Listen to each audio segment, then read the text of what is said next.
right, so we are here today for Revitalize and Thrive, something that I think we could all use a little more of in our lives. It can be challenging, to say the least, to make sure that we are prioritizing self-care and constantly keeping burnout prevention on our radar. So that's what we've joined together today to talk about and dive into.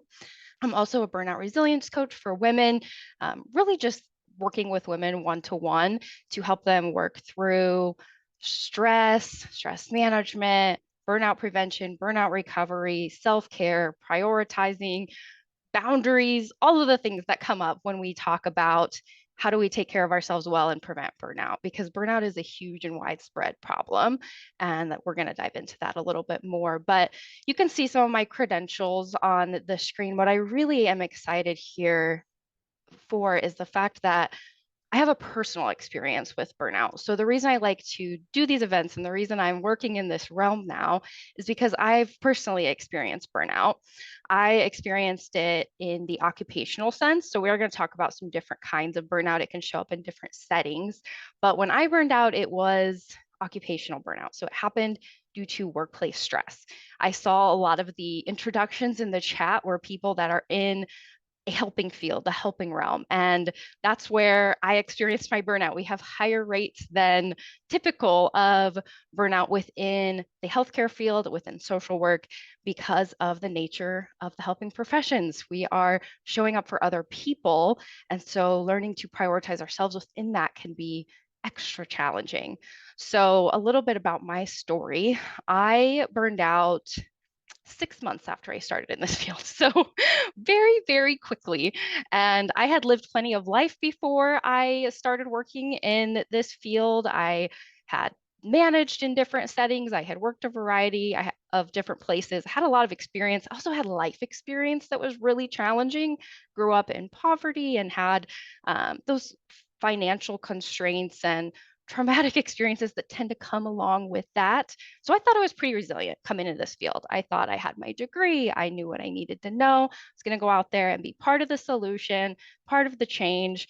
And if this sounds familiar to anyone, it didn't end well, at least not initially.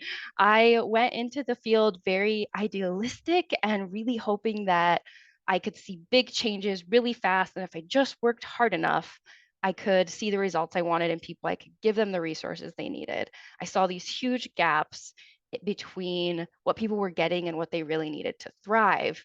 But as we all know, no matter what our role is, we only have a limited ability to impact people's lives. And if we aren't prioritizing ourselves in that really intentionally from day one, we're going to rub up against chronic stress and burnout. So I did. I burned out after 6 months of rolling full force, trying to do everything I could to serve my patients. I worked with adolescents with addiction at that time. So they were dealing with all of these intersectional challenges. I was just one person trying to save the world, which was not a good strategy. Now that I think back and I have more awareness and education on all of the things I'm going to talk to you about today. But when I talk about these things, I really am speaking from a place of personal experience and talking from a place of having recovered. That was back in 2018 when I had my initial experience with burnout. Do I still get stressed from time to time? Absolutely. But this is about creating a life that's sustainable with stress, because we can't get rid of the stress. It's going to be there no matter what field you work in or what your life experience is. So we are going to talk about everything related to stress management and burnout today. It was hard to kind of like parse down what I wanted to include here. So we're going to cover a lot of ground, and I will do my best to pause at a couple of points throughout to get questions. So, and there'll be time at the end for discussion as well. But we are going to be looking at defining burnout and recognizing it. So knowing what it means, getting really clear on the definition. I'm an academic at heart, so I think having a clear definition, knowing what we're talking about is really important. We're going to talk about the signs and stages of burnout so you know what to look for. And then we're going to get into preventing burnout. So how do we build a life that is going to facilitate balance and really emphasizes self-care, stress management, and boundaries? All sounds nice, way easier said than done though. So anyone who's tried to implement any kind of self-care routine, this is not as easy, or the results aren't as quick as we would often like. So we're going to dig into that a bit. And then finally, we're going to talk about recovering from burnout. So if you are already at this place, or people that are already at this place, we're going to talk about what it looks like to recover, to get support, and to move through that process of healing and changing your life from the inside out. So to start, we're going to dig into the definitions first. I'm going to get that clarity. So occupational burnout, this is what I was talking about with my personal story. This is what I experienced. It is related to work. So this is the definition that the World Health Organization utilizes. And essentially it says that burnout is a workplace stress syndrome, and it comes from chronic stress that hasn't been successfully managed over time. So it's not something that happens overnight. It's not a bad day. It's not a bad week. This is a progression of high stress, continuous stress that we don't have good systems in place in our lives to counteract. And the way that that shows up and the way that it's characterized is through emotional exhaustion, depersonalization, and reduced professional efficacy. So I'm going to break those down a little bit. Emotional exhaustion, that's the one that's the most obvious, and we probably know what that feels like. It's that energy depletion, exhaustion at a physical, mental, emotional, spiritual level. It hits all of the things. And it's just that feeling of like, I have nothing left to give. Like, I am an empty vessel. That is how I experienced it.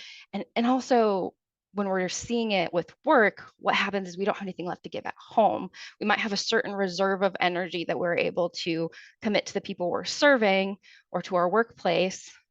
But then when we go home, there's nothing left for our family, for our partners, for our friends. We just don't have anything left. So that's really what that characterization of that dimension looks like. Depersonalization really is disengagement. It's not feeling connected to your work and having like negative attitude or cynicism come up around that. So starting to feel resentful, starting to vocalize that. It's really easy for us to point the finger at the place where we're getting the most stressors when we're dealing with burnout, because we want somewhere to discharge our anger and our frustration. So that's where the depersonalization component comes in. And then the last one, reduce professional efficacy, basically just means we don't do as good of work. Like, we're not as good at our jobs when we are burned out. And this isn't because we don't care, and it's not because we're not trying. It's because the part of our brain that is responsible for executive functioning and problem solving and emotion regulation is offline when we're dealing with severe stress over a prolonged period of time. So it just makes it really hard. All of these factors are working against us, and it causes all kinds of fun things like forgetfulness and brain fog and emotional imbalance or volatility, like mood swings. We see all of these things come up because at a biological level, we are not in balance. So that's occupational burnout. That is that workplace burnout that we see often. And this is the thing that's most often talked about. I did also want to touch just briefly on a couple of other like domains of life where burnout can show up. So we also have caregiver burnout. This could be due to caring for a spouse that's dealing with a chronic illness. It could be caretaking for elderly parents or grandparents, whenever you are the person that's the primary caregiver of somebody else. And that shows up as far as the symptoms similarly to work burnout. It's the life domain that's causing the primary stressor that's different. So this is physical, emotional, and mental exhaustion that comes from the stressors of taking care of someone else while not prioritizing one's own self-care. So when we try to do more than we really have the capability to do, we don't allow ourselves space, when we don't draw boundaries, we're really pouring everything we have into someone else, it can also create this burnout. So it's very common in workplaces, but it's also being talked about more and more in these other life domains because it's a stress problem. And then the last one I wanted to look at today is parental burnout. So this is similar to caregiver burnout, but it's just focused on the role of being a parent. So essentially, when you're dealing with parental burnout, it is that progression of chronic stress over time and the physical and mental fallout that results from that. And instead of it relating to a workplace environment, to a job, it relates to one's family life and one's parental role. So you have that exhaustion showing up, and that is the first sign. Then we have contrast with our previous parental self. That essentially means that you notice a difference in the parent you used to be and the parent you are, how you're able to show up, what you're able to handle, where your patience level is. And there's often guilt and shame that comes up around that because we feel like we're failing, we're not doing as much as we could or should. And then we've got feelings of frustration and being fed up with our role, just tired, just wanting a break. And that can result, if it continues to progress, into emotional distancing or trying to like kind of numb out or check out when it comes to your children and your parental role. So, as you can see, burnout doesn't just show up at work, it can show up anywhere. It's a super common problem that we deal with in our society, and it can happen when there's ongoing stress in any life domain that isn't well processed, well coped with, or well managed. So, the thing that's important to know from the beginning is that the stress isn't actually the problem. It's our trouble coping with the stress. Stress is inevitable. I mentioned that already. We can't get away from it. It's built into our life experience as human beings. Stress is something that we are all going to be swimming in every day, maybe in different levels. Hopefully, not every day is super stressful. You might have little moments or weeks that things feel like they're somewhat level, but then the stress is going to kick back in. There's going to be season of life changes. There's going to be challenges at work. There's going to be relational problems. There's going to be financial stressors. We can't escape these permanently, and we don't need to. So, what we're really going to dive into today is dealing with the coping skills, giving ourselves some additional tools and resources so that when that stress shows up, we can manage it well. It's just some little comic relief for you. I'll let you look at these while I take a drink real quick. So I feel like memes are very relatable. Um, I'm sure we've all had days where we feel like either of these pictures. So the first one, obviously, just like when every single little task and every single email and every single message or text message feels like a huge burden and too much, like might be just struggling with some burnout. If that's how you're feeling. We've all had days like that, but especially if it's ongoing, could be a sign that we need to reprioritize some things. And then the second one, it's fine. I'm totally fine. Like, why am I crying? That emotional volatility and mood swings, like we don't have good control over our emotions when we are struggling with high stress, chronic stress, burnout. We can just kind of burst into tears at any given moment.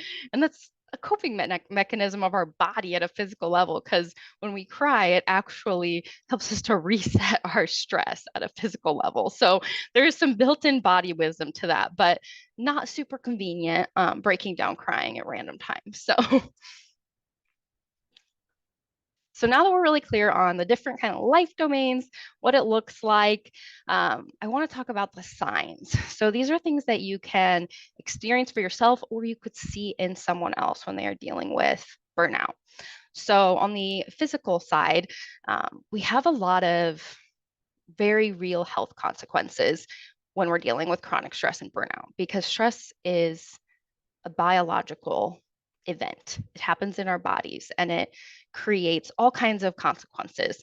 So you might notice things like headaches, changes in your appetite, struggle falling asleep, or changes in your sleep. Maybe you're waking more frequently. You get lowered immunity. You start to have more illnesses. You might also have heart problems, digestive problems.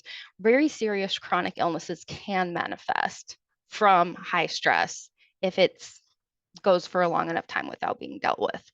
So, especially in the early stages, headaches and insomnia are some of the most common things we see.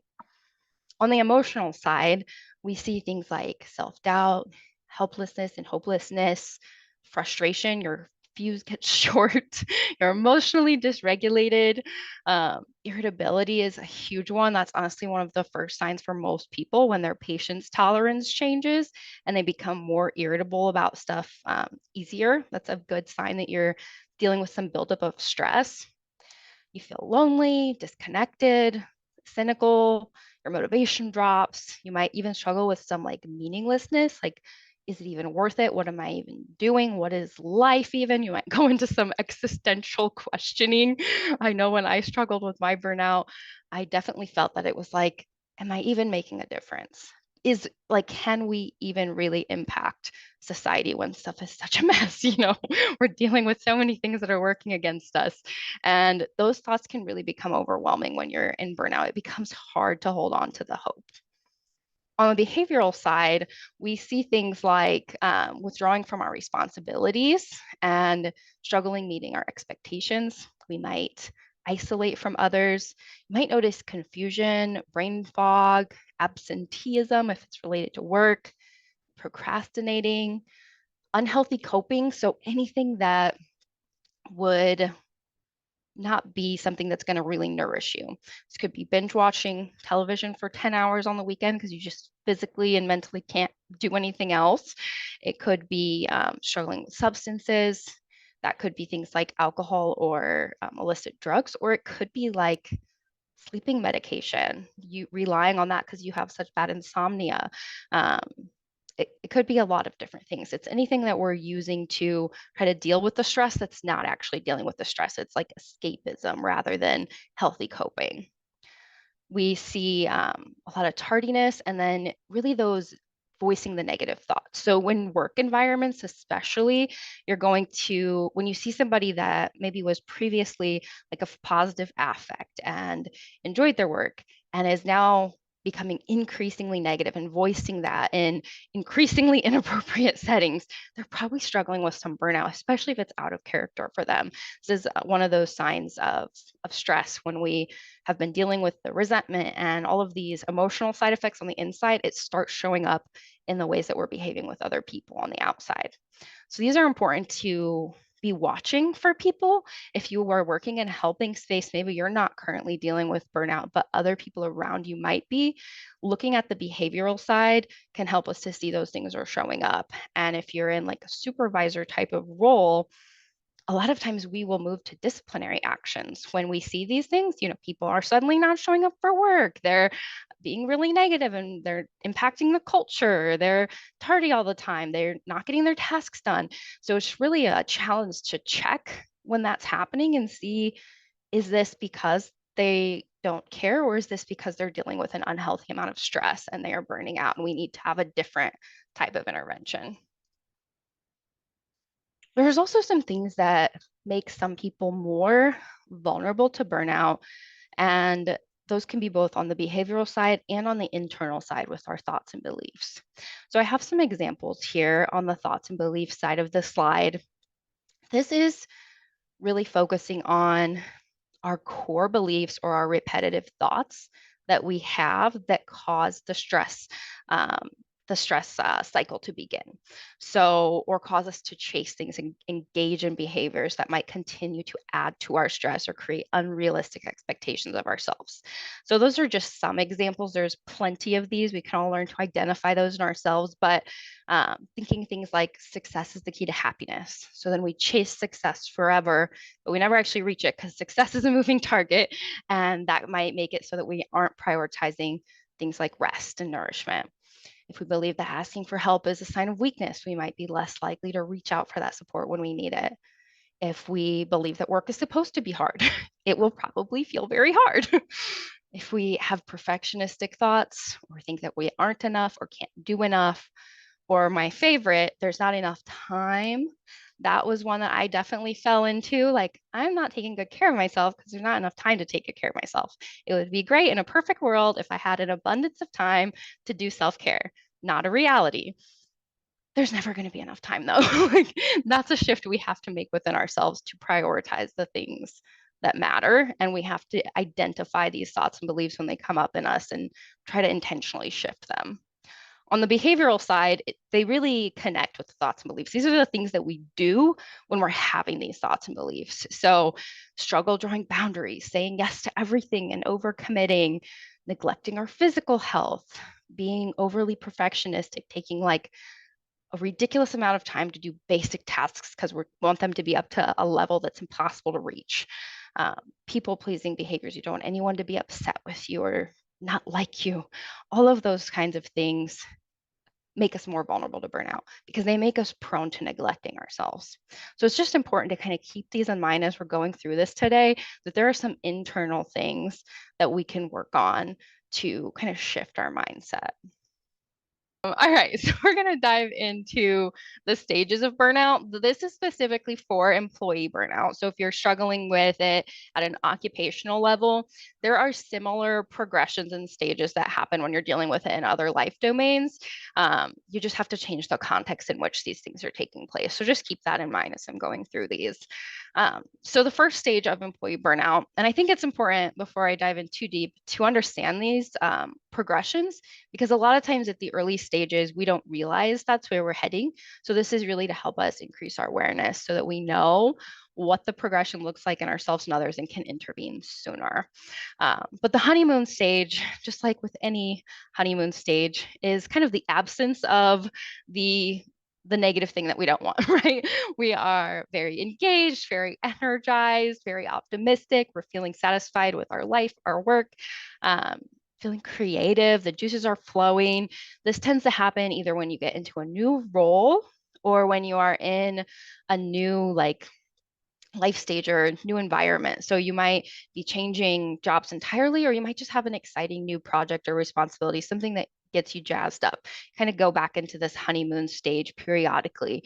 And this is a great place to be. And essentially, you can go down two different paths. There's this path, the path to burnout, or the opposite path is the path to like employee fulfillment and engagement. We don't have a chart for that, but just kind of imagine a path going in the opposite direction.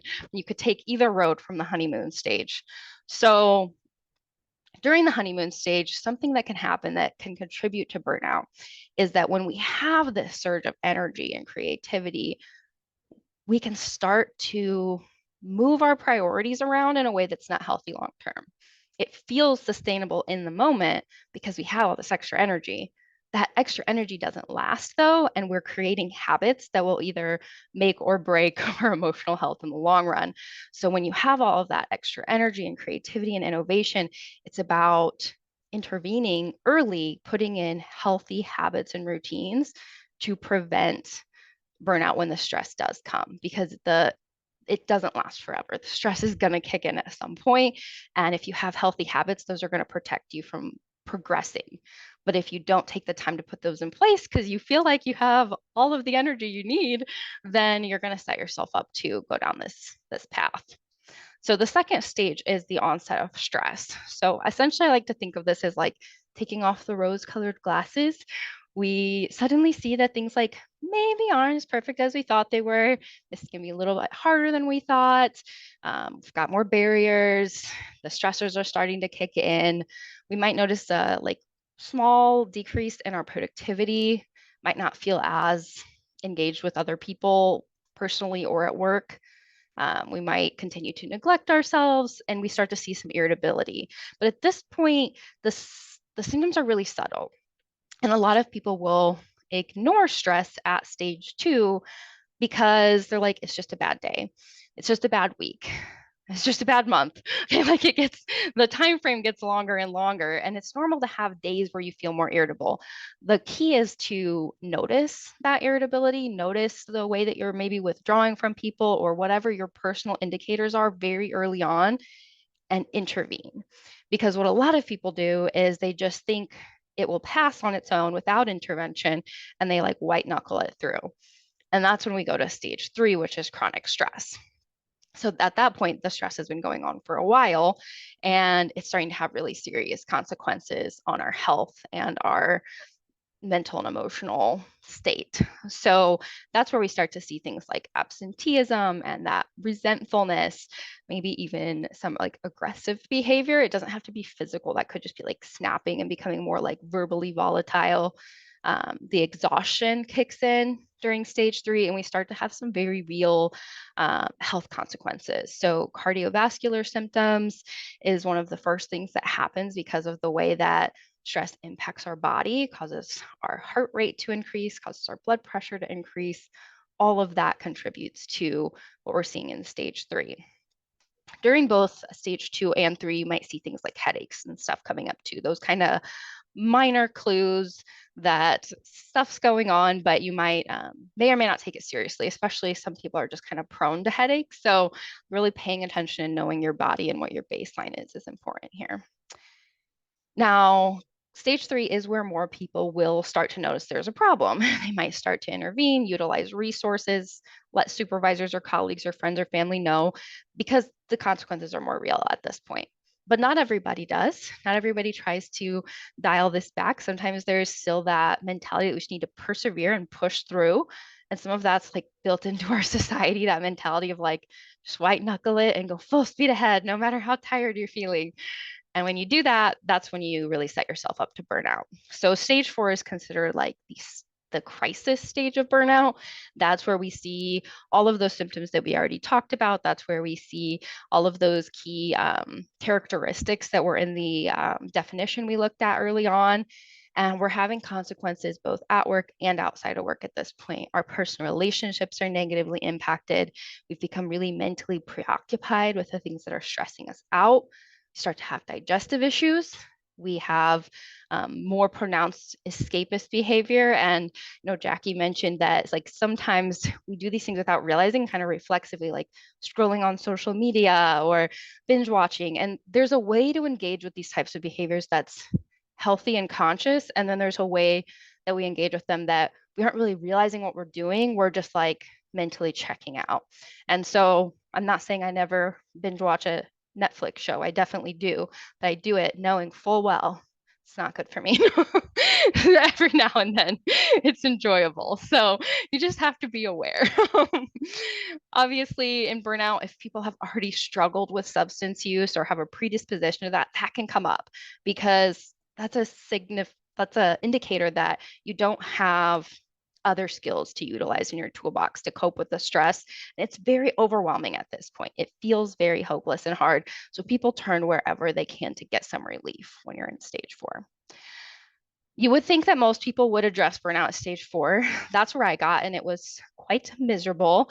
I dealt with it for, I don't know, maybe only 2 months, honestly, before I realized like this was not sustainable and something had to give. Some people do continue to try to push through though, or just begin to accept that as life. Like instead of trying to intervene, they just navigate the world from that place. And that's where we see stage 5, which is chronic burnout. Once you get to chronic burnout, other stuff is going to happen. So in burnout on its own is not a mental health diagnosis. It's not in the DSM-5. It's not a clinically diagnosable mental health illness. It is a workplace or stress syndrome. Once you get to stage 5, though, because you've been dealing with it for so long, and there are all these other mental and physical and emotional things going on, it can contribute to the development of clinically diagnosable things like depression and anxiety, especially if people already have a predisposition to these, or maybe they have mental health challenges already. This is going to make anything that you have pre-existing much worse. So once you get to stage 5, you're really going to need intervention at all levels. You're going to need physical health support because things like chronic illness and chronic pain can happen. You're probably going to need the support of trained mental health professionals too, whether you're in this field or not. Sometimes we all need that outside person to give us some perspective and some support and resources and mirroring. And all of that needs to be all hands on deck once you reach stage 5 because it is very debilitating at that point. So that's kind of the progression of burnout. And as you can see, it gets worse and worse the further on you get. So the goal is to intervene early and often, but know that at any point in time, you can make a change. You can decide to start moving things the opposite direction. It's just going to be harder the further along you get because you just don't have the mental, emotional, and physical resources to dedicate to it. It's just going to take more time. So it's more efficient to address stress earlier. All right. I am going to go ahead and move into our next phase of this presentation, which is really thinking about preventing burnout. So we've gotten really clear on why we don't want it. I'm sure some of you have experiential evidence of the fact that burnout is not a fun thing that you want to be dealing with in your life. So how can we prevent it? That's what we're going to dig into now.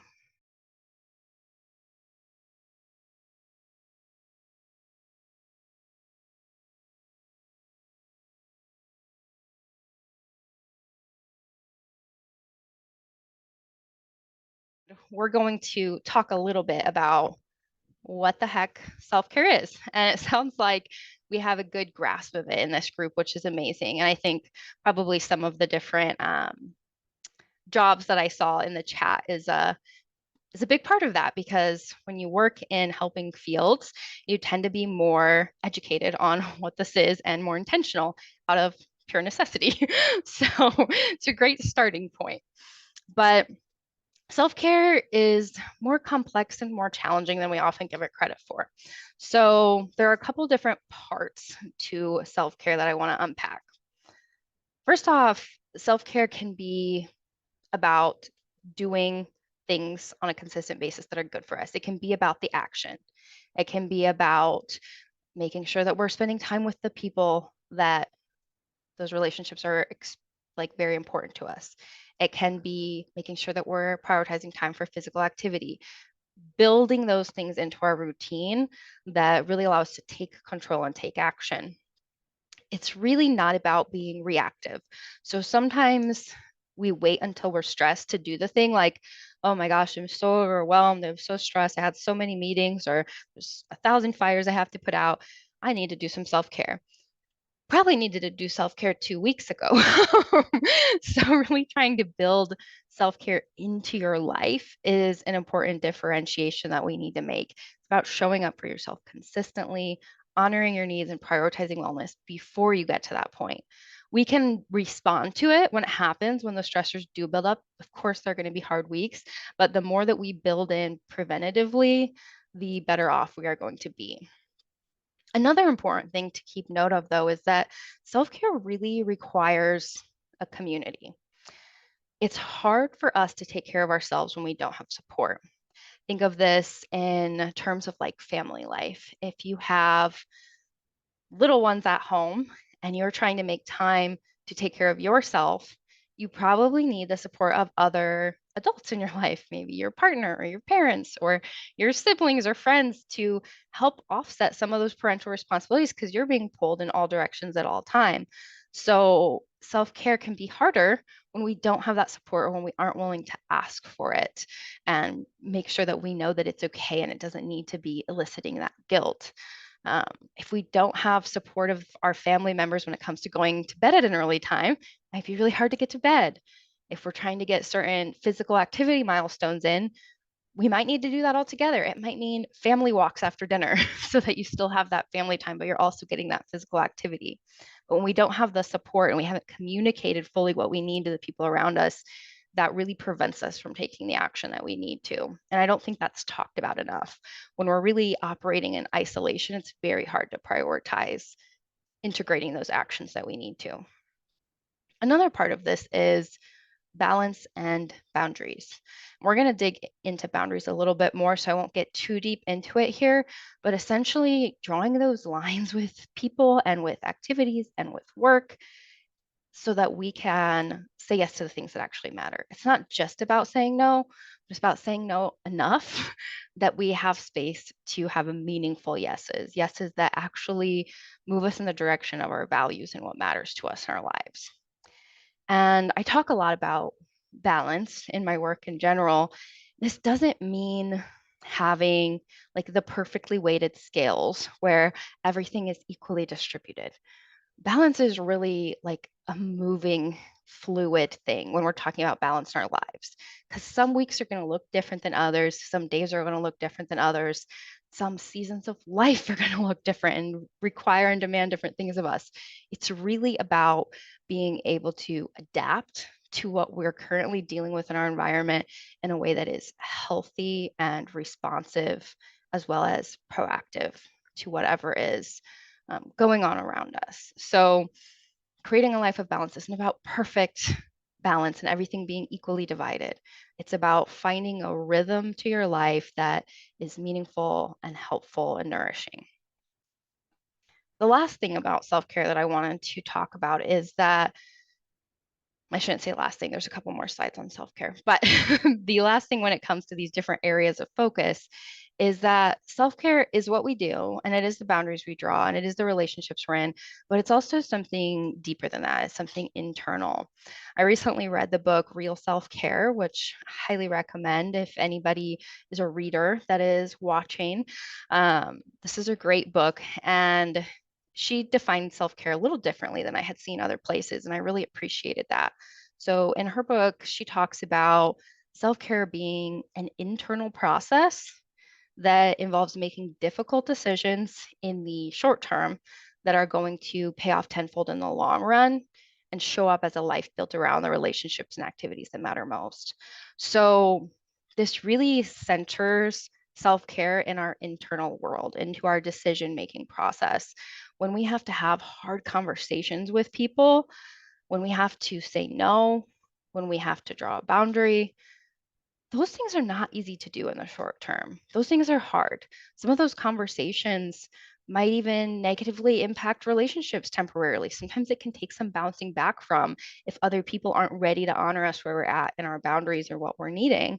And that can be really difficult. It could be difficult at work. Sometimes the demands um, are very real. And oftentimes we're trying to do more and more with less and less resources, whether that's resources of people or resources of time or resources of money. It's difficult to have a conversation with the people you're working with about what your commitment looks like and still be respectful of that job, of that environment, of what's needed of you, and being able to make that balance work. So keeping that in mind, keeping in mind that self care is something that comes from inside of us as we decide to do the things that matter and prioritize the people that matter and the activities that matter. There are some different life areas that we need to make sure we have balance amongst. One of my favorite words. So, when we are looking at self care, it's easy to have one or two go to things that we do to deal with stress. And there's nothing wrong with that. I know I personally lean pretty heavily on physical health stuff, exercise, because it's a great way to deal with stress. But then when things come up like injury or illness, it gets hard to utilize those. You have to have other tools in your toolbox to be able to have a balanced life. So these are the different areas that I recommend people have at least one thing that you do in each area. So I'm actually going to ask you while I'm kind of talking through this to, if you have like a notepad in your phone or on your computer or like a physical notepad in front of you, to write down these different areas and think of at least one thing that you do in each of these areas and write that down. If you get stuck, that might be a sign that that's an area that you could be more intentional integrating something into. So just to give some examples, I'll walk through these. Physical health, obviously, those are things like someone said going to the doctor. Absolutely. It might feel annoying in the short term, but it's benefiting that future self. It's prioritizing that our physical health matters. Exercise, sleep, what we eat, drinking enough water, all of those really basic things that we tend to neglect first when we get stressed go into this physical category. Psychological health is really about our intellect and our need to be challenged and stimulated and to have things that we can do that are allowing us to grow and change, whether that's maybe reading books or taking classes or getting certifications. Things like that might not sound like self care. It might sound like additional things on the to do list. But if you're doing it from a place of, this matters to me and I'm prioritizing this, it takes on a whole different texture. So there could be a lot of things that go in there that really allow us to have some balance into our psychological and intellectual life. Emotional health looks more like things like self reflection, journaling, therapy, uh, creating art, if you're a creative person or you make jewelry or music, anything like that are things that really build up our emotional resilience and allow us to process our emotions in healthy ways. So that's what we're talking about when we look at emotional health. Spiritual health, that one might be a little more self-explanatory. That's whatever that means to you, whether that's prayer or church community or journaling or time outside or yoga or meditation. The list goes on and on. How do you connect with something bigger than you? How do you connect with something that inspires awe? Those are the questions you really want to be thinking about. And how often? How often do you actually take the time to do that? I think we get so caught up in the day to day, sometimes we forget. We might have those things in the background of our lives, but how often do we bring it into the foreground?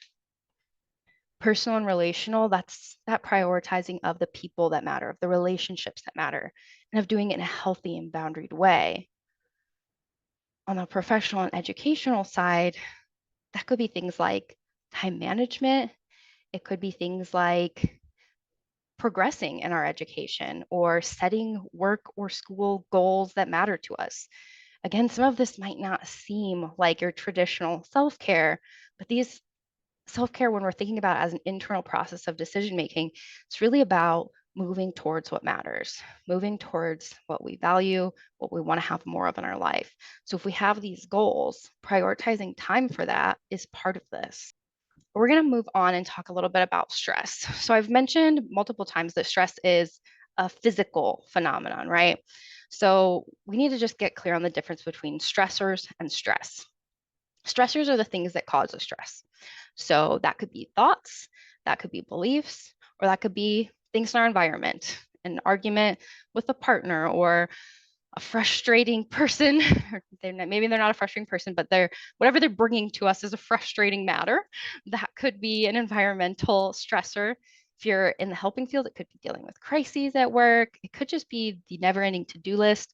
Whatever it is, it's these things happening either inside of us or around us that are causing the stress response. Actual stress is a physical thing that happens. It's a neurological and physiological shift in our bodies when we encounter a real or imagined threat. So that means whether it's real or not, we're having the same response. So this is where we see things like anxiety, right? We have these fears about stuff that are not actual real threats, but they feel very real in our body. So we have things like rapid heart rate, blood pressure increasing, breathing increasing, our muscles are tensing, our senses are heightened, our digestive system slows down, our immune system is compromised. All of this happens essentially because we have this cortisol and this adrenaline coursing through our body that's telling us you're in danger and you need to run.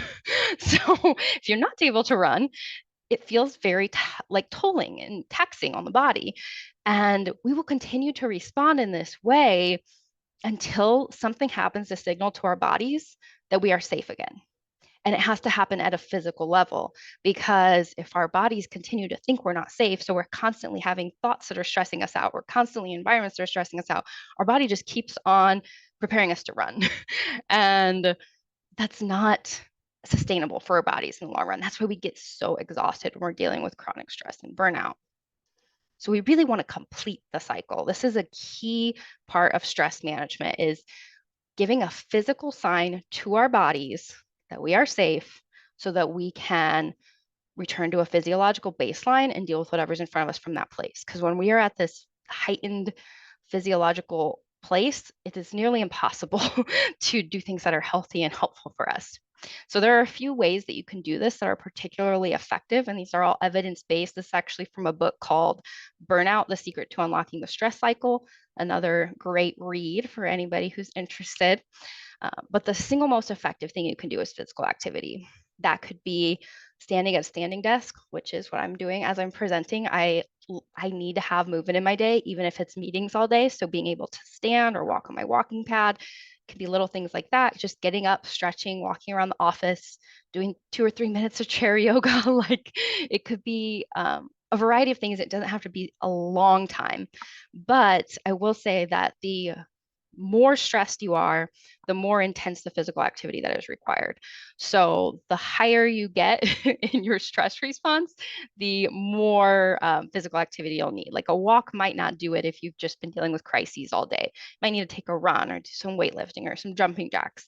Obviously, that's also within your physical limitations. So if you have mobility differences that make certain things hard, that's okay. There are also other things you can do, like um, progressive muscle tension and relaxation. I was trying to not stumble over that, but if you haven't heard of this, look it up. This is something that you can do while you are lying in bed, no matter what your physical capabilities are. It is a process where you tighten and clench your muscles and then release in a systematic way. And because it still activates that physical level intervention, it's still going to provide some relief from the stress. It might take longer sessions of this than it would if you were, doing something more intense. But if you're averse to exercise or have mobility limitations, that could be a great alternative to that physical level intervention. Obviously, deep breathing, it's probably something we've heard about a lot, but we often forget to do when we need it most. So it's just always good to be reminded. I'll actually just ask everyone to take a deep breath right now, just like a really slow, deep breath. I'll do it with you.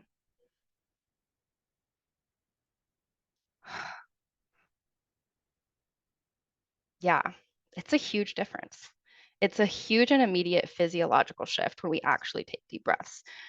So trying to integrate that into your life preventatively, just a few minutes of deep breathing here or there. And then also when we notice those stressors coming up, this is great for like low stressors or moderate stressors, or if you're not able to do anything physical, like you're sitting in a meeting or something, you've got a client in front of you, you might not be able to do jumping jacks without judgment. Deep breathing, it's a good starting point. And then positive social behaviors. Again, I think all of the social elements of this are really neglected in the larger conversations we have around self-care. Positive social behaviors do the same thing to our bodies when it comes to a physiological reset as like physical activity or deep breathing. When we have a friendly, positive social interaction, when we laugh, when we hug our child or our spouse, these things are also indicators to us at a physical level that we're safe, that we can return to a baseline, that we don't need so much cortisol and adrenaline. So making sure we're building that stuff into our lives and prioritizing it at work, at home, whatever environments you navigate, like those little moments that we might feel we don't have the time for are actually what is going to prevent burnout. That's actually what's going to create a supportive community space for us. So that has to be prioritized. And here are a few other things that are from that book I mentioned as far as completing that stress cycle. So laughter, affection, a big old cry is how they put it in the book. So those like really deep cries. I am a crier. I like to cry in the healthiest way possible. It's a good physical relief. If I cry during movies, I cry during sad songs. I'm very in touch with that side of me. But there is a scientific basis for this. It gives us a reset when we cry. So allowing ourselves space and opportunity to utilize that if that's where our body is going, it might need that. Creative expression is another one we didn't talk about. We talked about it in the like emotional health realm, but that is also another way to signal to your body that it's safe. So making art or music or dancing or whatever your creative expression might be. And the way that you know when the stress cycle is complete is you notice a shift towards peace, towards calm. Doesn't mean you're fully there, but when we're very activated, there's a tenseness in our bodies, in our minds. And when we complete this, we notice a subtle relaxing. For some people, it's more obvious than others. And some of us have to learn to pay more attention to our body signs to be able to recognize this. And that just comes with practice.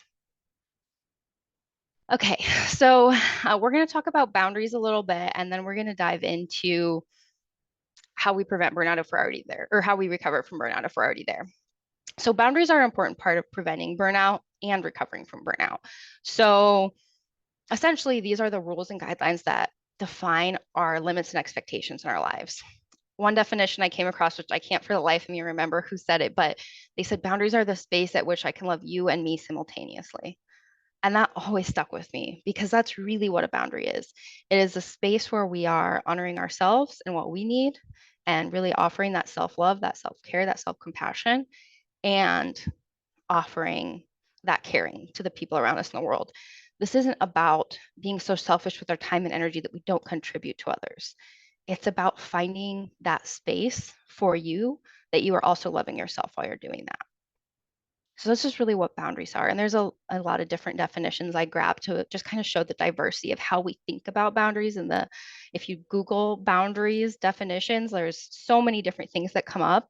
So you can find something that feels good for you. I like the space at which I can love you and me simultaneously because it's a good reminder to equate self-love into this equation. But something else might connect with you or resonate with you.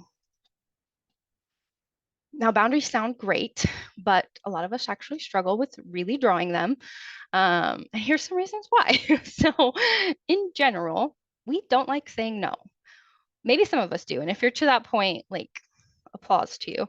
But a lot of times, even when we really want to say no, even when our whole body is telling us to say no, we say yes, either because we think people are expecting us to say yes, or because we don't want to disappoint people, or we know somebody else needs this help and support too. And so we're prioritizing their relief over our relief. It just makes saying no really hard. So that's something we really struggle with. We tend to say yes when we shouldn't and not say no enough. We also have a lot of guilt and shame stories around setting boundaries, especially when it comes to those in our personal relationships with loved ones. When it comes to our spouses or our children or our family, we have stories that tell us we can't say no to them, or we can't take 15 minutes out of this amount of time and be away from them because then we're selfish and we're not supporting the family unit, or we're not prioritizing these things.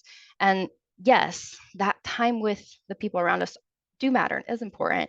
And you have the right to some space that's yours, whatever that looks like for you, even if it's very small periods of time, 5 minutes, doesn't have to be super, outlandish. It doesn't have to be a week at a self-care retreat. It can be little things.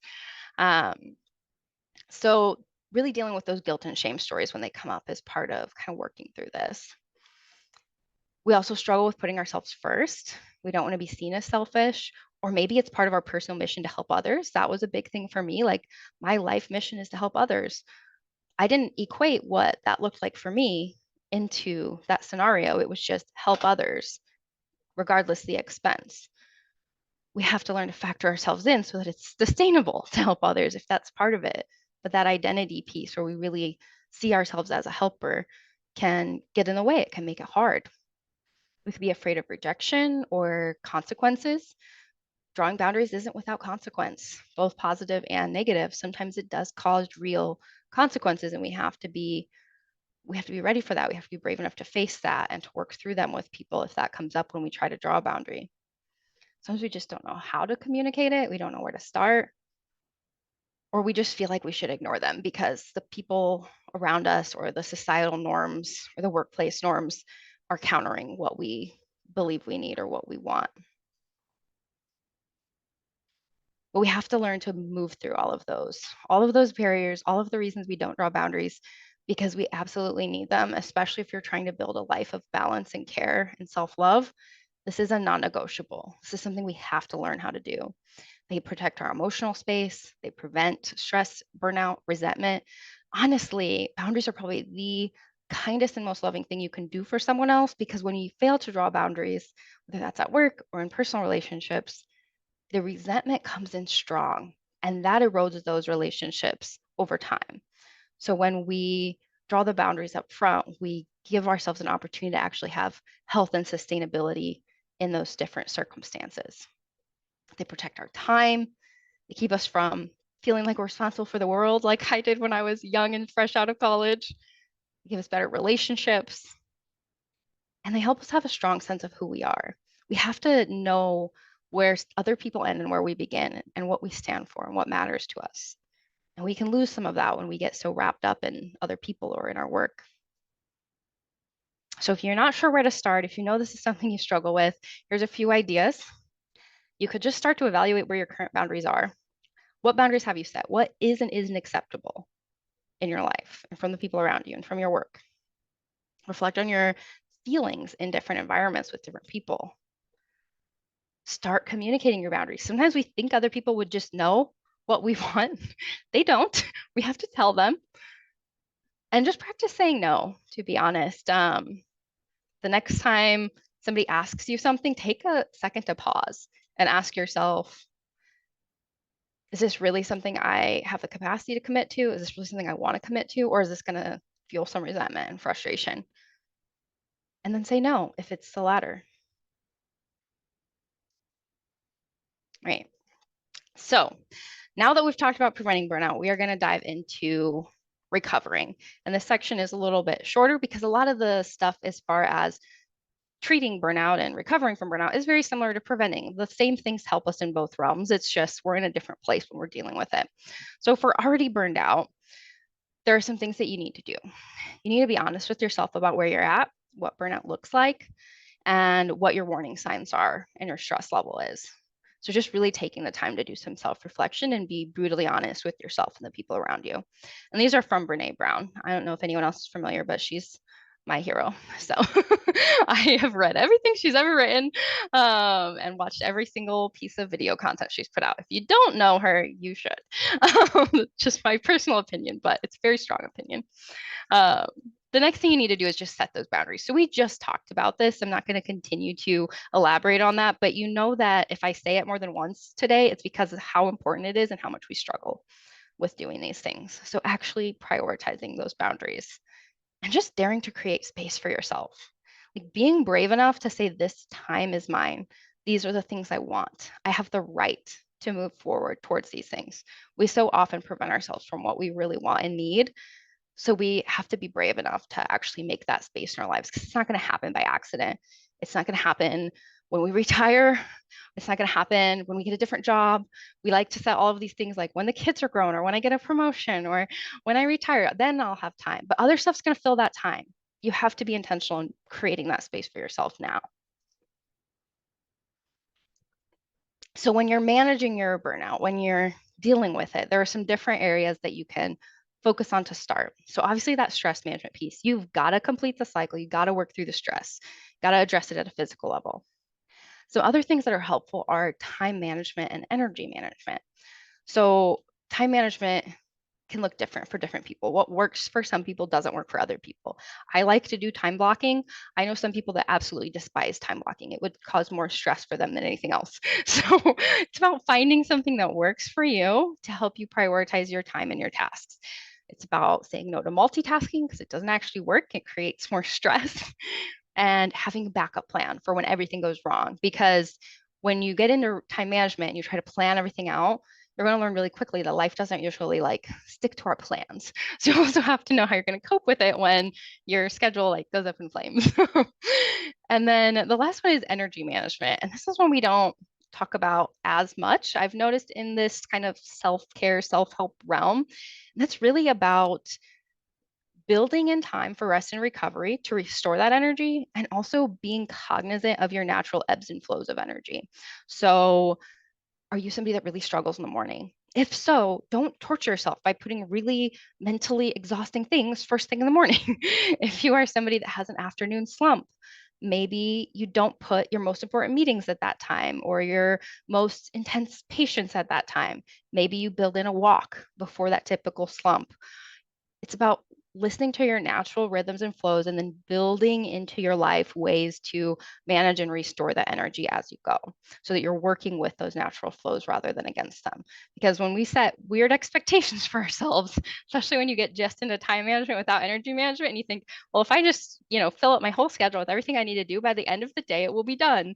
We're not taking into account our natural ebb and flow of energy. We're not taking into account the things that might come up that aren't planned. So energy management allows us to create some more balance and space within that. So these are all things that you can consider as you're trying to pull yourself out of burnout. It's also important to just know what kind of burnout you're dealing with. Is this something that's happened at home, at work? Is it something in your parental role? Is it something that's come up because you're doing too much? Or it can also come up because you aren't getting what you need. So being under challenged is also a stressor. If you're not feeling connected with your work, that can be a stressor. So what are the causes? What type of burnout are you really dealing with? And then getting that support, talking to friends, family, supervisors if it's a work thing, pulling in a community around you, because we don't burn out in isolation. We don't recover from burnout in isolation. You can't do it alone. You have to bring other people in. Also want to check for those beliefs that we talked about early on. Are there any of those that we might need to work on internally shifting? Are we prioritizing the things that we need to in our life? Do we have a plan for building in the rest that we need? And are we drawing those boundaries? There's that word again. What choices are we making? So some things that you can focus on. Obviously, physical health needs to be a priority because this is a physical phenomenon. So making sure you're taking care of your body first and foremost, and then diving into those relationships that matter, making time for the people that matter, both at work and home, trying to have those positive social interactions. And that's the key too. Stressful social interactions don't help. So you gotta have those, like those laughter, those affections, those relaxation and connecting experiences with people are what really builds this. And then you can do those different time, energy, and stress management things. And then one that we only talked about briefly was like finding that meaning and that purpose or connecting with something bigger than you, aligning your life with your values, with your passions, with your interests, filling your life up with things that bring you joy and excitement and meaning is going to also help you to pull yourself out and to start to see the light again once you are burned out. So the biggest things when you're recovering from burnout are asking for support and then creating change in your life. Again, you're not going to be able to recover alone. If you or yourself, or you or someone that you know, I should say, are going through this, they're going to need a community. They're going to need support. They might need professional supports, coaches or therapists or doctors.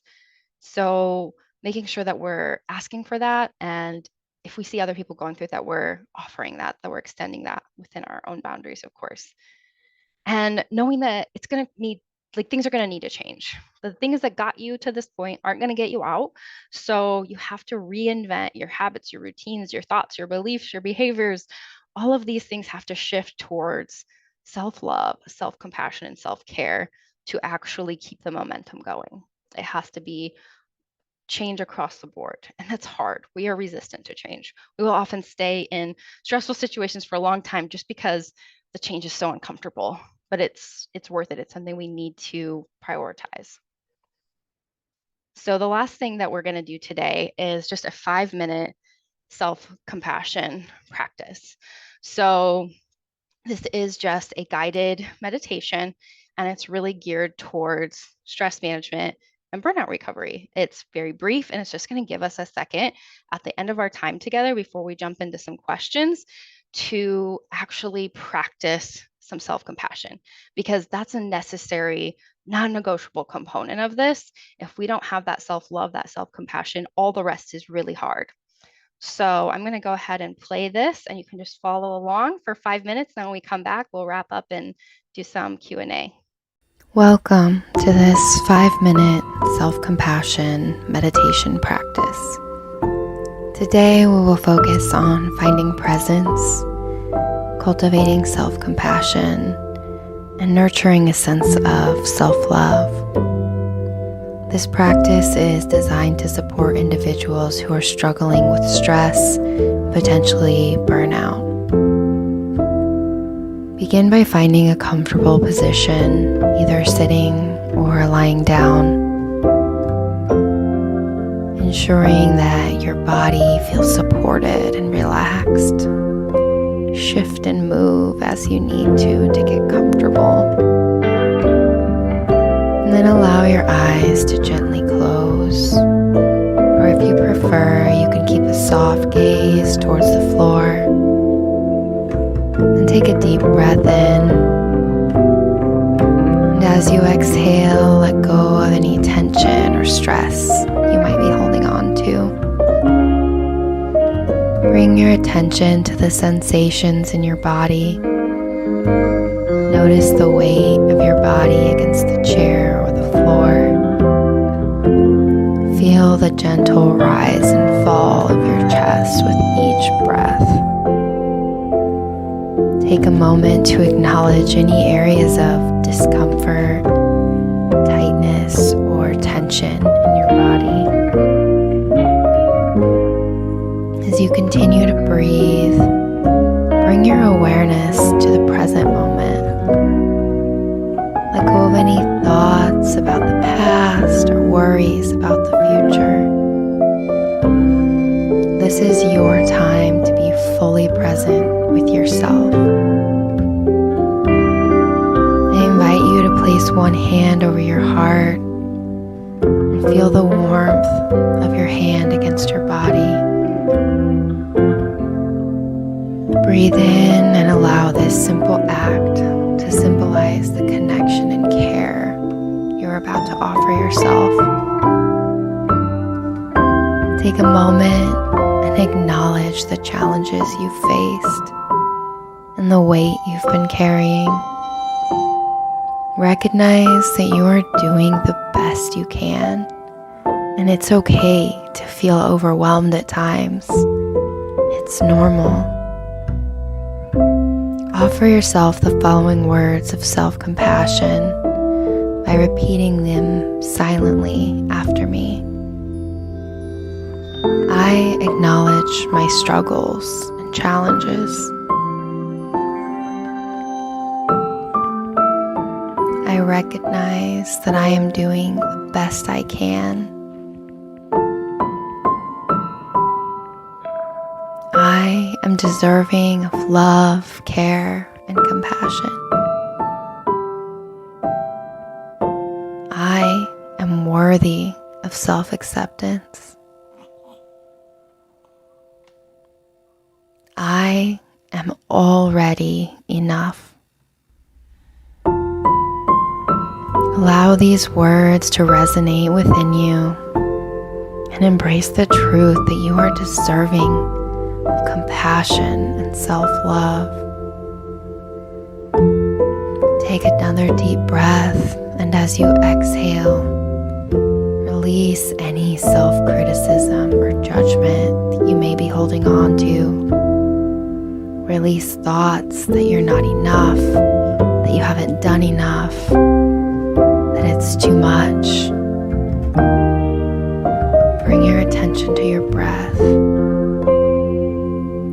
and notice the gentle rhythm as it flows in and out. With each inhale, invite a sense of calm and peace. With each exhale, release any tension or negativity. Allow yourself to feel love and acceptance surrounding you, nurturing you, reminding you of your worth of rest, of stillness, of space and boundaries. Take a moment to offer yourself gratitude for showing up for this practice today and taking this time to care for yourself.